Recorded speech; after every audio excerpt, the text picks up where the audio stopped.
Paradise Springs, Florida, a place where dreams turn into nightmares. Imagine crystal clear waters so pure you can see straight to the bottom, inviting you into a world of wonder.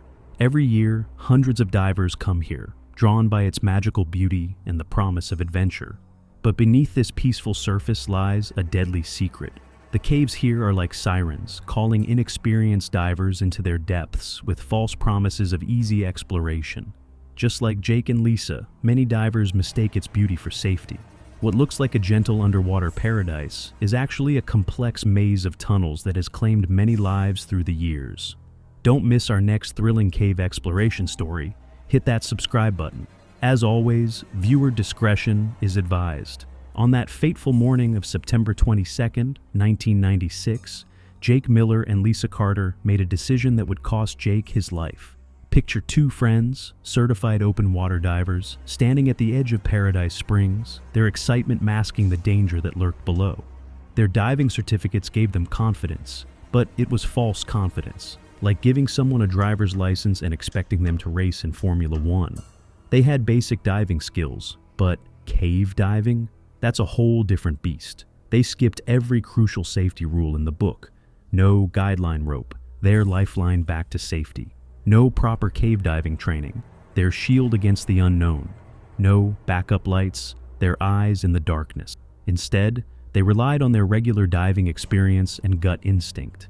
It's like walking into a dark maze blindfolded, thinking you'll find your way just because you can walk straight on a normal road. Their decision to dive that day wasn't just risky. It was like playing Russian roulette with Mother Nature. The cave system, with its twisting passages and hidden dangers, doesn't forgive such mistakes. It waits silently, ready to trap those who dare enter unprepared. At 148 feet beneath the surface, Jake and Lisa entered a world few humans ever witness. The limestone walls, sculpted by millions of years of flowing water, stretched out like ancient cathedral walls. Their flashlights painted dancing shadows across formations that had stood untouched since the age of dinosaurs. The silence was absolute, broken only by the rhythmic sound of bubbles from their regulators. A constant reminder that they were visitors in this alien realm. The deeper they went, the more the cave seemed to come alive. Crystal clear water surrounded them, creating an illusion of safety. But they had already crossed an invisible line. They were now deeper than any recreational diver should go. The pressure at this depth was intense, squeezing their bodies, yet the beauty of the cave made them ignore these warning signs. Their gauges showed they had gone far beyond their planned depth, but the mesmerizing underwater landscape kept pulling them forward. Like moths drawn to a flame, they pushed deeper into the cave embrace, unaware that each fin kick took them further from safety and closer to a point where turning back would become a desperate race against time and air supply. In the blink of an eye, paradise turned into a nightmare. Jake's single fin kick, just one small movement, unleashed chaos in that peaceful underwater cathedral. The silt, fine as powder snow and deadly as quicksand, had been resting quietly on the cave floor for centuries. When disturbed, it exploded into a thick, swirling cloud that transformed the crystal clear water into a dark, suffocating blanket. Imagine turning off all lights in your house at night, then having someone throw a bucket of milk in front of your face. That's what happened underwater. The silt cloud grew like an underwater storm, blocking out their flashlight beams completely. Within seconds, up became down, and forward became backward. The beautiful cave formations disappeared behind a wall of floating particles, each one reflecting their light back at them, creating a disorienting fog that seemed to close in from all sides. This wasn't just poor visibility, it was nature's perfect trap. The silt, so fine it could stay suspended for hours, created a three-dimensional maze of blindness. What had been a spacious cave passage moments ago became a claustrophobic prison of darkness, with no way to tell which direction led to safety. The moment of separation hit like a bolt of lightning. In that soup of swirling silt, Lisa reached out desperately for Jake, but her hands found only empty water. It was like being blindfolded in a massive dark warehouse. You know your friend is somewhere, but every direction feels wrong. The cave that had echoed with their excited bubble sounds just moments ago now felt like a giant monster, swallowing them into different corners. Lisa's heart pounded against her chest as she floated in the darkness. Every diver's worst nightmare was becoming real.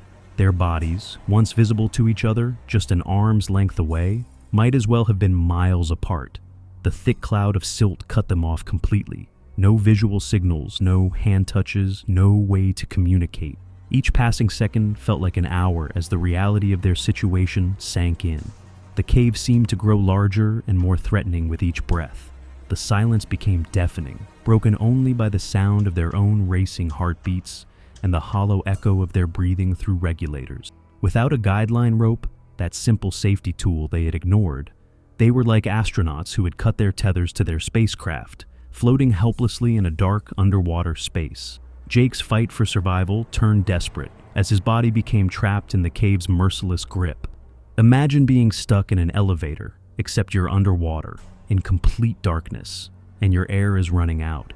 His shoulders, wedged tight in the narrow crevice, felt like they were being crushed in a vice. Each attempt to move only made things worse, like a mouse struggling deeper into a glue trap. The cold rock pressed against his chest, limiting his breathing. His mind raced faster than his depleting air supply. Every survival instinct screamed at him to struggle harder, but each movement only wedged him tighter. His diving equipment, once his lifeline, had become part of the trap. The weight of his tank pulled him backward while the rocks held him forward, creating a deadly embrace that wouldn't let go. Panic began to set in, that terrible enemy of every diver. His breathing became rapid and shallow, each desperate gulp of air draining his tank faster. The narrow space seemed to shrink around him, the darkness pressing in like a heavy blanket. Time became meaningless in this underwater prison, where each second stretched into an eternity of pure terror. In the final moments of his life, Jake made a decision that sealed his fate. Trapped and terrified, he did what seemed logical in his panic-stricken mind. He ditched his air supply. It was like jumping out of a plane and removing your parachute mid-fall, thinking it would help you fly better. His shaking hands fumbled with the buckles of his harness, finally breaking free from his tank, his last connection to life itself. For a brief moment, he felt relief as his body floated free from the crushing grip of the rocks. But this freedom was an illusion. Now he faced an impossible choice. No air, no light, and no idea which way led to the surface. His lungs burned with each passing second as he held his breath, swimming blindly in the thick darkness. The expanding gases in his lungs, a deadly side effect of ascending while holding breath, began their silent, lethal work. The cave, indifferent to his struggle, watched as Jake made his final desperate kicks. His body, fighting against basic laws of physics and diving science, succumbed to the ultimate price of unpreparedness. What he thought would save him became his final, fatal mistake. A tragic reminder that in cave diving, there's no room for wrong decisions.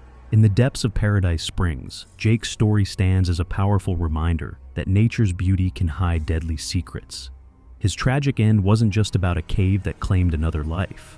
It was about the thin line between confidence and overconfidence, between adventure and recklessness. Today, Paradise Springs continues to attract divers, but Jake's story echoes in its waters, teaching us that proper training and respect for nature's power aren't just guidelines. They're the difference between life and death. If this story touched you, don't forget to hit that subscribe button. Together, let's explore more incredible diving stories, but always remember, safety first.